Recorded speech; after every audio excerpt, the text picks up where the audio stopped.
चलिए अब आगे देखते हैं। अभी हम लोगों ने जो देखा वो था हमारा लिखित साधन। अब हम देखेंगे मौखिक साधन। मौखिक साधन का मतलब होता है जिसका जो है लिखित रूप नहीं, मुख से बोली गई बातें, है ना, मुख से, शब्दों द्वारा मुख से बोली गई बातों को हम लोग बोलते हैं मौखिक साधन। मतलब खाली मुख से वो बातें जो है पीढ़ी दर पीढ़ी जो है कही जाती है, पीढ़ी दर पीढ़ी पहुंचाई जाती है। ठीक है, अब देखेंगे कि आधुनिक भारत के इतिहास के मौखिक साधनों में निम्नलिखित साधनों का समावेश होता है। ठीक है, अभी देखिए कौन कौन से साधन है जो मौखिक साधन कहलाएंगे, जिससे हमें इतिहास के बारे में जानकारी प्राप्त होती है। सबसे पहला है मौखिक साधन। देखिए सबसे पहला मौखिक साधनों में है लोकगीत।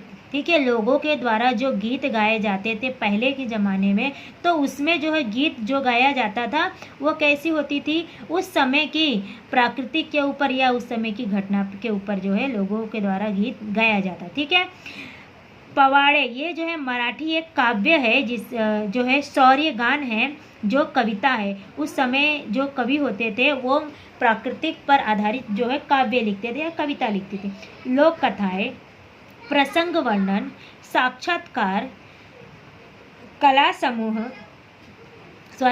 नाटक, जलसे और कला समूह, ओविया, चक्की के गीत, स्फूर्ति गीत, ये जो है हमारे मौखिक साधन है जो हम लोग पीढ़ी दर पीढ़ी जो है एक दूसरे को जो है मौखिक रूप में जो है सुनते आए हैं और लोग एक दूसरे को सुनाते आए हैं मुख के द्वारा। ठीक है, अब देखेंगे जिसमें है पहला स्फूर्ति गीत। स्फूर्ति गीत क्या है, जब स्वतंत्रता के समय अनगिनत जो है स्फूर्ति गीत रचे गए थे। लोगों में स्फूर्ति का मतलब है जोश, एक प्रकार का अंदर उठने वाली लहर या जोश जो होता है, लोगों में हिम्मत जुटाने वाला एक गीत होता था। उस समय जब स्वतंत्रता आंदोलन चल रहा था तो उस समय जो है बहुत सारे ऐसे गीत रचे गए थे जो उस समय युवकों के अंदर जो है एक प्रकार का नया जोश जो है भरने का काम करता था। उनमें से कई स्फूर्ति गीत लिखित रूप में उपलब्ध है। आज देखेंगे ये जो स्फूर्ति गीत आज भी महत्व बहुत जो है लिखित रूप में उपलब्ध है,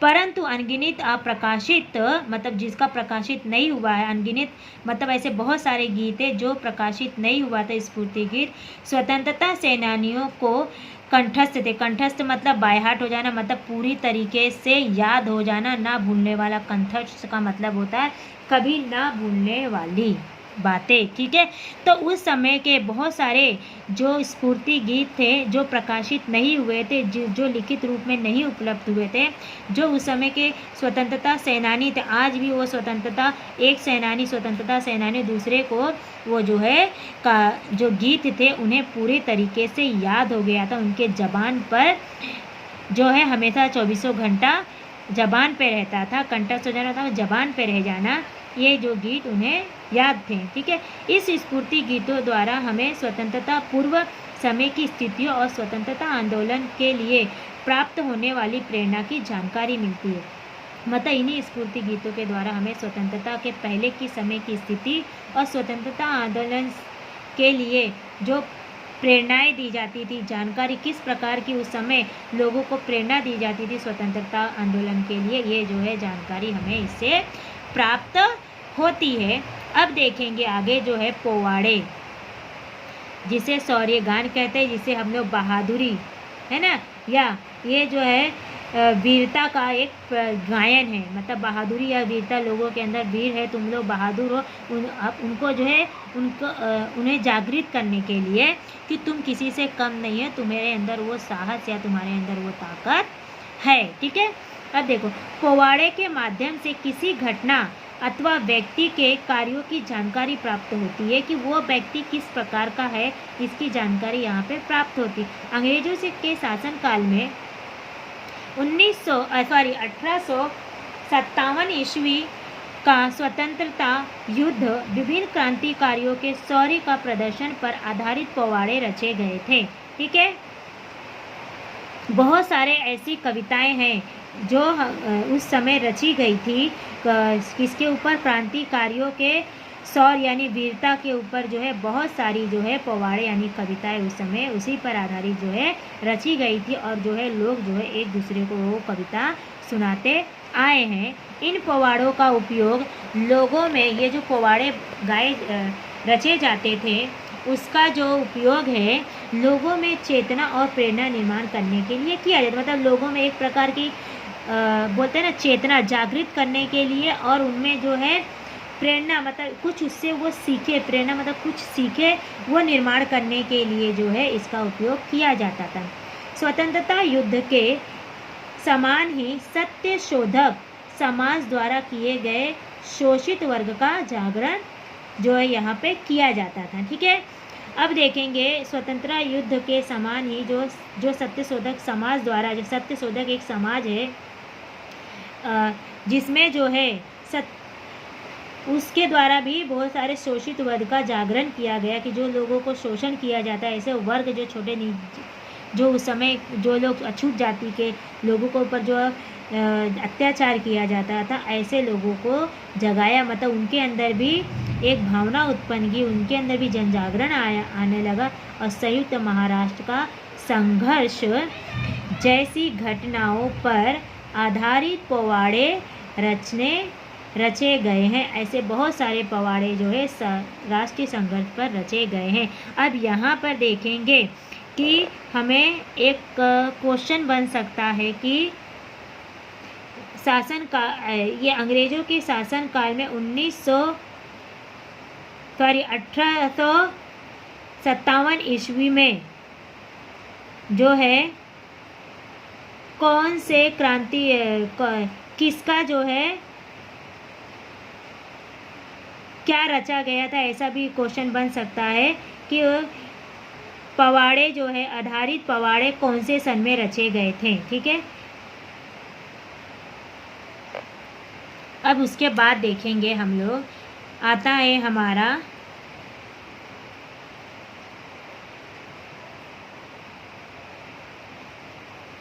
यहाँ पे दृश्य श्रव्य और दृश्य श्रव्य साधने। जिस प्रकार से हमने अभी तक मौखिक, लिखित और भौतिक साधनों का अध्ययन किया है, ये जो है हमारे जो है ये भी जो चीज़ है हमारे लिए वैज्ञानिक पर आधारित है ना, वैज्ञानिक पर आधारित जो है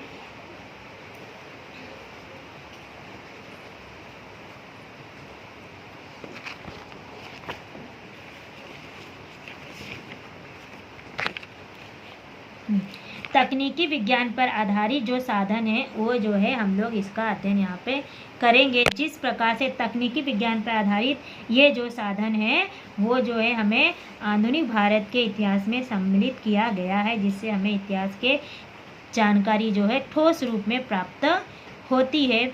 जैसे कि दृश्य मतलब क्या होता है, जिसे हम लोग देख सकते हैं ना, जैसे कि किसी भी चीज़ का पिक्चर हो, फोटो है या कोई रिकॉर्डिंग करके रखा हो। श्रव्य मतलब सुनना, जैसे कि हम लोग कोई चीज़ सुनते हैं ना, वो साधन कौन सा है, जैसे पहले रेडियो आया, ये हमारे जो है श्रव्य साधन। दृश्य मतलब टेलीविज़न हो सकता है। दृश्य और श्रव्य मतलब होता है जिसको हम लोग देख और सुन दोनों चलते हैं, ऐसे साधन कौन कौन से। ठीक है, वर्तमान समय में तकनीकी विज्ञान के विकास के फलस्वरूप फोटोग्राफी ये क्या हुआ, दृश्य साधन हुआ। ठीक है, ध्वनि मुद्रण श्रव्य साधन, फिल्में आदि घटनाओं का विकास हुआ। मतलब जब तकनीकी विकास आया तो अनेक प्रकार के इन सभी साधनों का जो है विकास हुआ, जिसके द्वारा निर्मित छाया चित्रों यानी फोटो, ध्वनि मुद्रित मतलब रिकॉर्ड फिल्मों का उपयोग इतिहास के साधनों के रूप में किया जाता था। ठीक है, इन सभी का उपयोग जो इतिहास के साधनों में किया जाता था। उस समय जो भी घटना घटती थी तो ये सारे साधनों का उपयोग जो है किया जाता था, और जो हमें इसी से ही जो है दृश्य श्रव्य और दृश्य श्रव्य साधनों ये सब जो है इतिहास के साधनों के लिए बहुत ही महत्वपूर्ण साधन माने गए हैं। इस प्रकार से हम लोगों ने जो देखा अभी तक का, हम लोगों ने इतिहास में अब तक यहाँ तक हम लोगों ने भौतिक साधन, लिखित साधन, मौखिक साधन और दृश्य श्रव्य साधन जो है इसका अध्ययन हम लोग किए हैं। अब आपको यहाँ पे एक क्वेश्चन बन सकता है कि वर्तमान तकनीकी विज्ञान के विकसित साधनों कौन कौन से हैं। तो आप जो है इस आंसर आएगा दृश्य श्रव्य और दृश्य श्रव्य साधन, ये जो है उसके विकास के साधन है। ठीक है, या ऐसा भी हो जाता आपको क्वेश्चन आएगा तकनीकी विज्ञान इतिहास की जानकारी देने वाले तकनीकी विज्ञान के कौन कौन से साधन है। तो आपको यहाँ से आंसर मिल जाएगा। और आपको भौतिक साधनों कौन कौन से हैं, यहाँ पे जो है हमें जो है एक संजाल बनता है जो है हमारा कि भौतिक साधन कौन से है, इसका एक आंसर मिलता है। ठीक है, या पवाड़ों का उपयोग किस लिए किया जाता था, इसका यहाँ पे स्फूर्ति गीत का उपयोग किस लिए किया जाता था, ये भी हमारे आ सकता है आंसर। ठीक है, इस प्रकार से हम लोगों ने अभी तक जो है मौखिक साधन और जो है दृश्य श्रव्य तकनीकी विज्ञान पर आधारित जो है साधनों का अध्ययन यहाँ पे किए हैं।